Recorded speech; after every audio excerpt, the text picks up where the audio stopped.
Bienvenidos a Ocurrió en el Perú. Soy Gabriel Vázquez y voy a tratar hoy día los temas de la crisis política del Perú desde el año 2000 hasta la actualidad, el narcoterrorismo con lo que tiene que ver el BRAEM y al final una solución. Bueno, para empezar vamos a ver los problemas evidentes que tienen que ver con la crisis, que es la crisis política.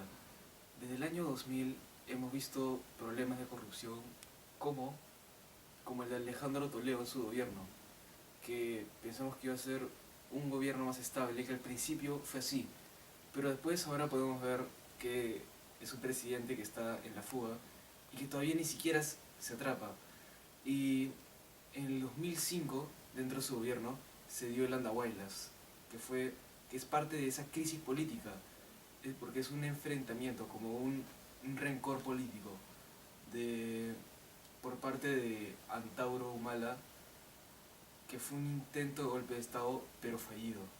Después, más tarde, tenemos, a, ya más en la actualidad, como ejemplo a PPK, Pedro Pablo Kuczynski, quien pensamos que iba a ser esa esperanza de estos años, pero terminó involucrándose en el actual conflicto de Odebrecht. Y, y al final se dieron evidencias de que este sacaba plata y se generaba plata aparte de empresas que no tenían, o sea, empresas privadas. Y ahora, ya en lo último que tenemos sería lo de Alan García, que su asilo ha sido rechazado por la Embajada de Uruguay y en los últimos meses estamos viendo un gran conflicto político. Por ejemplo, también Keiko, que su popularidad ha bajado inmensamente. En los problemas no evidentes de la crisis política, no, crisis no política, serían cosas que están detrás de esa crisis política, que la crisis política está siendo como una cortina de humo y que muchas personas no se dan cuenta. Por ejemplo, problemas de educación, salud, discriminación, pobreza, desempleo e infraestructura. Ahora, para entrar al narcoterrorismo, quisiera mencionar movimientos, grupos, organizaciones que están involucrados en esto actualmente, que serían el Movadef, el Movadef indirectamente, que ya explicaré después por qué. El Movadef sería el Movimiento por la Amnistía y Derechos Fundamentales. Después tenemos el MRTA, que es el Movimiento Revolucionario Tupac Amaru, el PSP-SL, Partido Comunista del Perú Sendero Luminoso, que ahora autodenominado MPCP, Militarizado Partido Comunista del Perú, que estaría presente en las zonas del BRAEM. También tenemos el ASPRED, que es la Asociación Plurinacional de Reservistas del Tahuantinsuyo. Y por último, la alianza del Militarizado Partido Comunista del Perú con la Asociación Plurinacional de Reservistas del Tahuantinsuyo, que se denominaría como el FUDARP, el Frente Unido Democrático Andino Revolucionario del Perú. Está necesario en el BRAEM para poder desarrollarse mejor y dar la contra a estas campañas militares que actualmente está dando el gobierno peruano. Dentro de las amenazas que representa el BRAEM, tendríamos esa corrupción política indirecta, que primeramente involucra al Movadef. ¿Por qué tiene que ver esto? Porque el Movadef es como un partido, entre comillas, político. ¿Por qué? Porque está en un proceso de legalización o si no, ilegalización.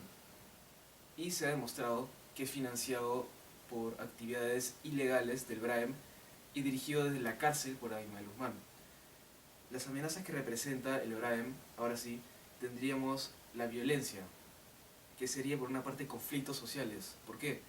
Porque los senderistas y los miembros del Frente Unido Democrático Andino Revolucionario del Perú, que es esa alianza del BRAEM narcoterrorista, estaría causando terror, ahora en la actualidad está causando terror entre las familias y está haciendo actividades ilegales o sea, ¿qué tiene que ver con el conflicto social? Que afecta a muchas familias, a muchos lugareños de esas zonas del Braem. Y también tiene que ver con la libertad limitada, que entonces estas personas tienen una libertad limitada. ¿Por qué?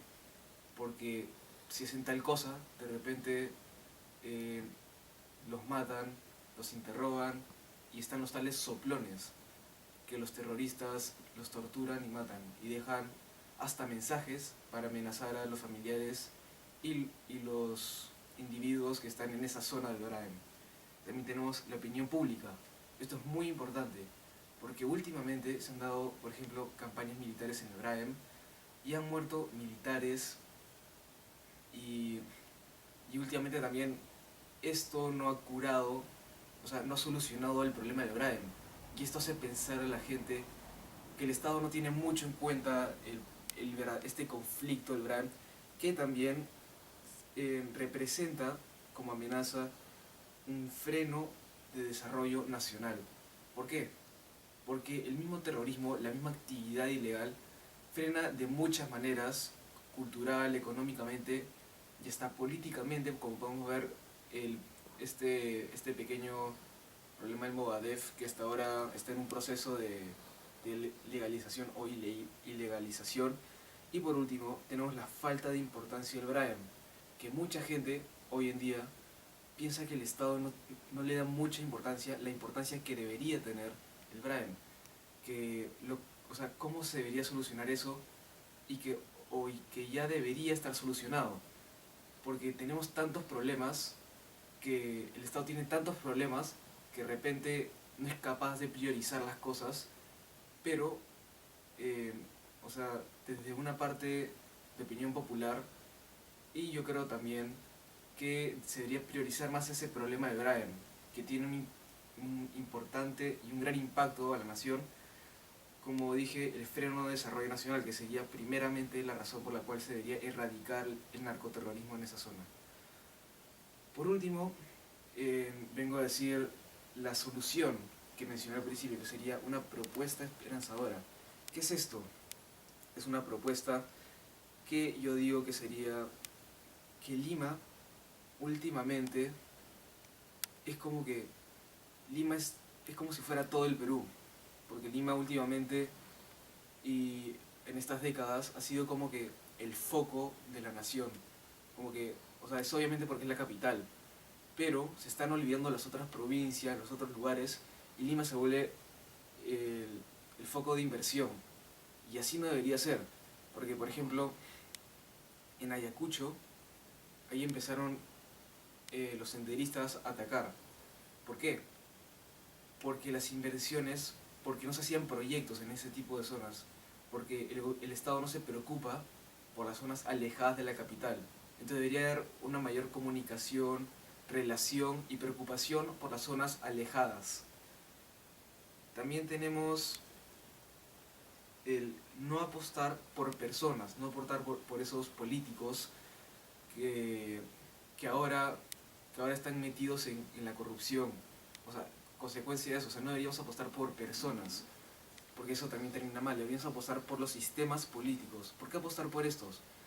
Porque estos son los que en verdad nos sacan de esa corrupción. Los mismos sistemas políticos hacen que se forme un gobierno que no sea corrupto, hacen que la gente sepa qué se hace en su gobierno. Por ejemplo, en la bicameralidad, las cámaras se controlan y se supervisan, lo que hace que no haya corrupción. Entonces, como dije, yo creo que se debería apostar más por un sistema político, por un sistema de gobierno, que por apostar por personas. Y por último, también quisiera mencionar que de repente, o sea, el apostar por personas tendría como consecuencia que de repente elijamos a alguien como Pedro Pablo Kuczynski, Toledo, Humala, que ahorita están, digamos, en una persecución política, entre comillas, en investigación. Y Toledo ya no, porque está en fuga, pero Llanta y Pedro Pablo Kuczynski sí. Bueno, este video, no sé,